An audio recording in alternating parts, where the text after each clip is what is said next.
ओम नमो भगवते वासुदेवाय। दोस्तों खुश रहिए, मस्त रहिए, अपने चारों तरफ स्वच्छता बनाए रखें।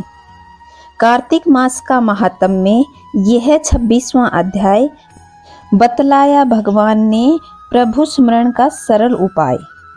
तो दोस्तों आज हम कार्तिक मास महात्म में अध्याय 26 की महिमा को जानेंगे।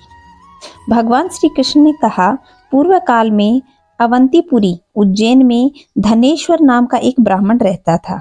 वह रस, चमड़ा और कंबल आदि का व्यापार करता था। वह वेश्यागामी और मद्यपान आदि बुरे कर्मों में लिप्त रहता था। चूंकि वह दिन रात पाप में रत रहता था, इसलिए वह व्यापार करने नगर नगर घूमता था। एक दिन वह क्रय विक्रय के कार्य में घूमता हुआ महिष्मतीपुरी जा पहुंचा, जो राजा महिष ने बसाई थी। वहां पाप नाशिनी नर्मदा सदैव शोभा पाती थी।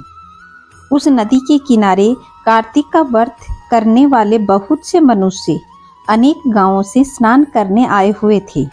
धनेश्वर ने उन सबको देखा और अपना सामान बेचता हुआ वह भी 1 मास तक वहीं रहा।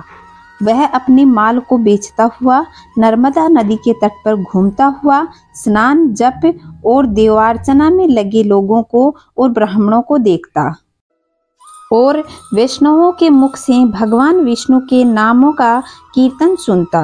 वह वहां रहकर उनको स्पर्श करता रहा, उनसे बातचीत करता रहा। वह कार्तिक के व्रत की उद्यापन विधि और जागरण भी देखता रहा। उसने पूर्णिमा के व्रत को भी देखा कि व्रती ब्राह्मणों तथा गौओं को भोजन करा रहे हैं, उनको दक्षिणा आदि भी दे रहे हैं।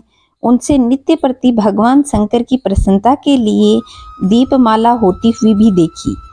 त्रिपुर नामक राक्षस ने तीनों पुरों को भगवान शिव ने ही इस तिथि को जलाया था, इसलिए शिवजी के भक्त इस तिथि को दीप उत्सव मनाते हैं। जो मनुष्य मुझमें और शिवजी में भेद करता है, उनकी समस्त क्रियाएं निष्फल हो जाती हैं। इस प्रकार नर्मदा नदी के तट पर हुए।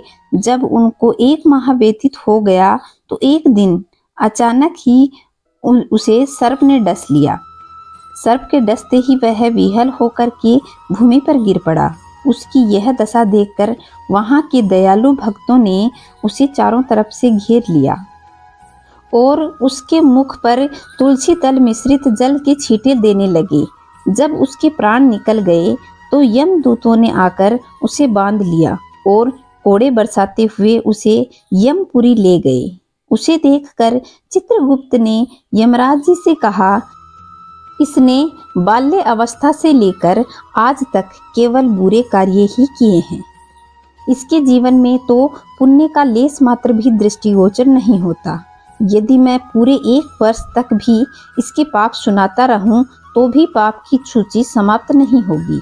यह महापापी है, इसलिए इसको 1 कल्प तक घोर नरक में डालना चाहिए।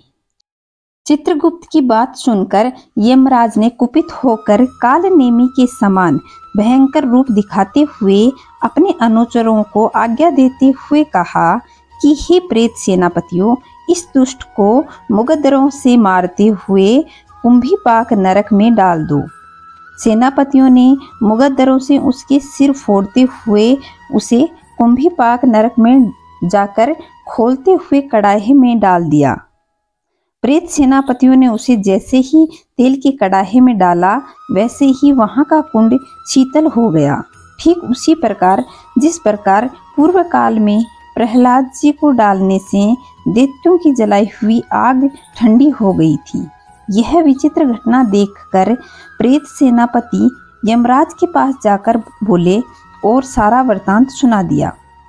सारी बात सुनकर यमराज भी आश्चर्यचकित हो गए और इस विषय में पूछताछ करने लगे। उसी समय नारद जी वहां आए और यमराज जी से कहने लगे, हे सूर्यनंदन, यह ब्राह्मण नरकों का भोग करने योग्य नहीं है।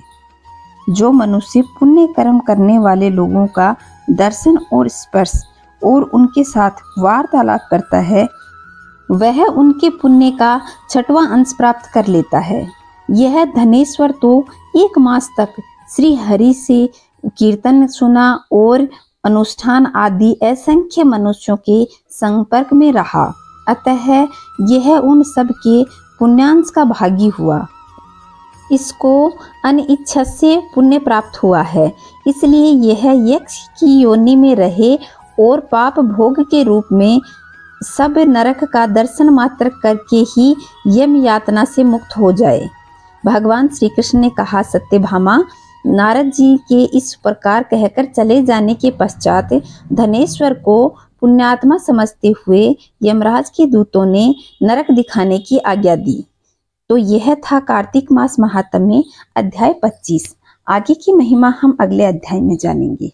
तब तक खुश रहिए, मस्त रहिए। चैनल पे पहली बार आए हैं तो चैनल को सब्सक्राइब करके पास की बेल आइकन को दबाएं, ताकि आने वाले वीडियो का नोटिफिकेशन आपको सबसे पहले प्राप्त हो। और कमेंट में जय श्री नारायण अवश्य लिखिएगा। जय श्री नारायण दोस्तों, खुश रहिए, मस्त रहिए।